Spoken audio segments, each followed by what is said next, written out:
Here I have SONY Xperia XZ2 and let me show you how to change language on the following device. So at the very beginning, let's start by tapping apps. Here you have to choose settings. Let's scroll down and select system. So from the following list of settings, let's choose languages and input. And now let's tap on languages. In my case, I'm using right now the English from United Kingdom. If you would like to change something right here, let's choose add a language.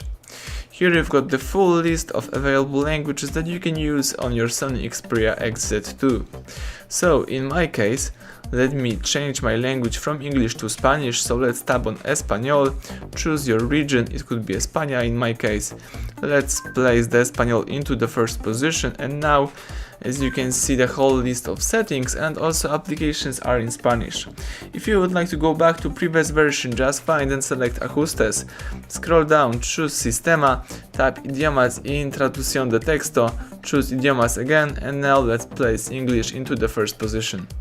So that's it. Now you can go back and use your device in the English version. So everything went well. Thank you for watching. Please subscribe our channel, leave thumbs up under the video.